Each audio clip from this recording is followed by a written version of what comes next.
and happy 313 Day. I'm speaking to the people of Detroit because it's your day to celebrate. But I am also going to remind you that Detroit lived for 100 years as a community. They shared the land,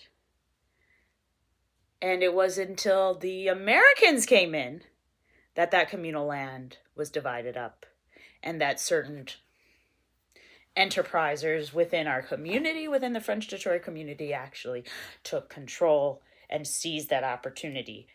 People like Joseph Campau and such like that, real scoundrels. But I'm here to remind you that, like Billy Bouchard, the way that our community run, the politics of our community, has always been found in our partying.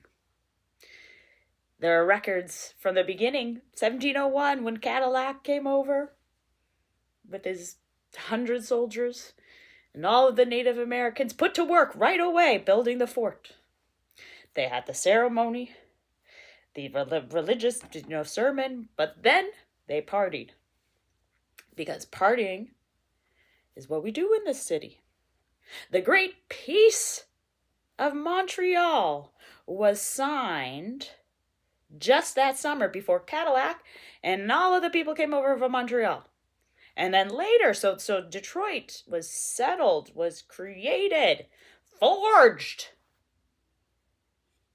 in the zeitgeist, as my fellow Germans call it, the spirit ghost, the time ghost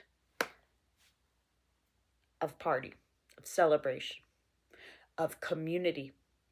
Detroit, my friends, Detroit was isolated until about 1824, isolated because of lack of transportation routes. And this isolation gave way to a type of economy that was based primarily on exchanges.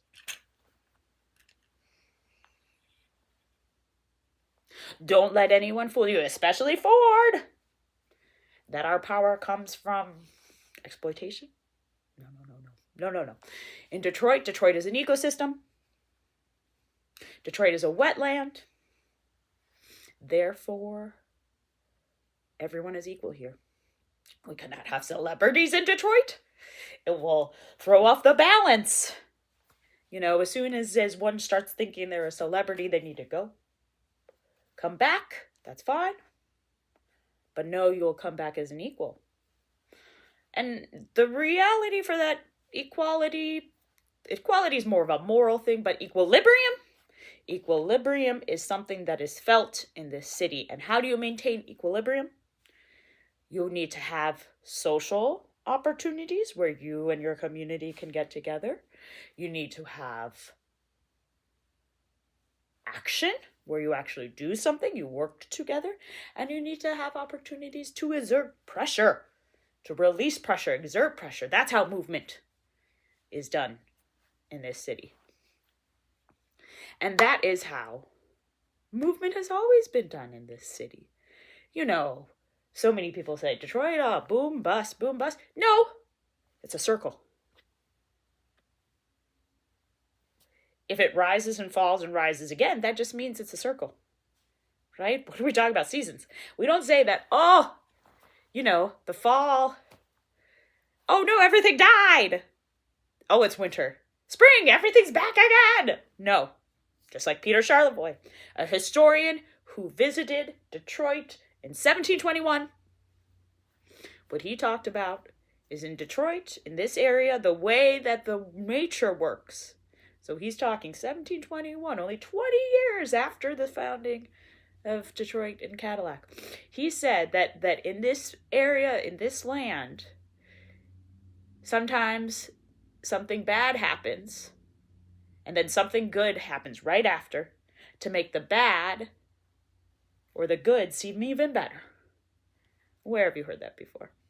Have you felt that before here in Detroit? You lose something, find something, it's even better now.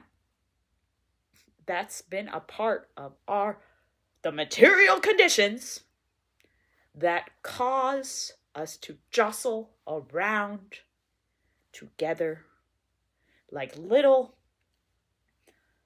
pool balls. That's the way I see it. I see each community, each person within yourself, you have a little pool ball. It's hit by a certain force that causes an action, and then you have a reaction, and then you have a consequence, right? And what can you control? You can control the action.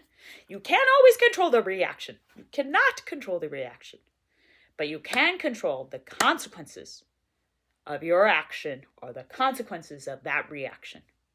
You do have control over that. So my friends, I know this got a little long, but I could go on and on and on, and in fact, I might do, if I so get the chance.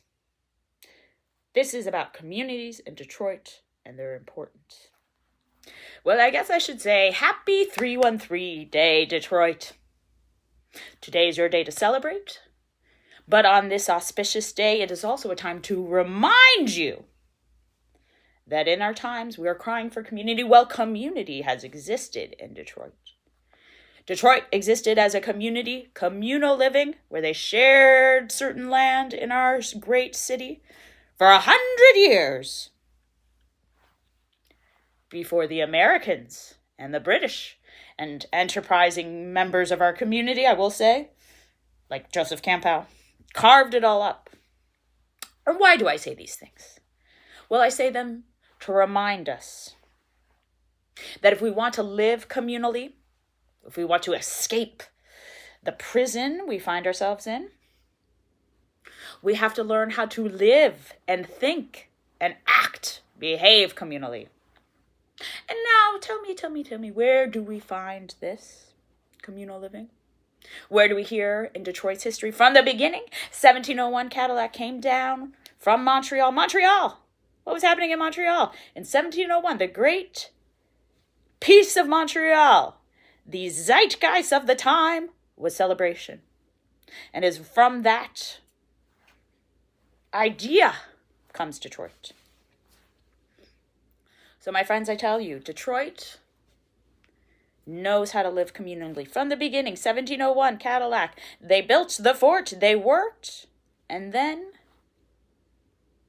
they partied until the hours. Detroit knows how to live as a community because it has already done that. It has already lived as a community. Detroit, until 1824, was fairly isolated. Do you know for one whole year was ruled by the British? The only American land to be seceded to a foreign government as of now.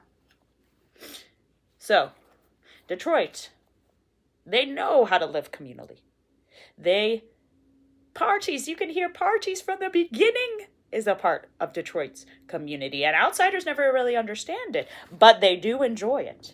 Because my theory is not my theory. I know.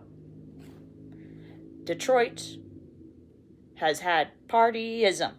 That is where politics informed by parties, because parties are the politics of community. That is the truth here in Detroit. You know, Billy Bouchard, he had a saloon, Billy's Boys. And yes, you know, he may have jostling. That's what we want. You know, I hear from a lot of people right now. How? I hear from a lot of people right now. How? How will we fix things? How will we change? Well, I tell you, my friends, you look to the history. That's how you do it. And when I look to the history, I see over and over and over examples from our past that give guidance for our pathways here in the present. When I say material conditions, there are only certain ways, certain options now.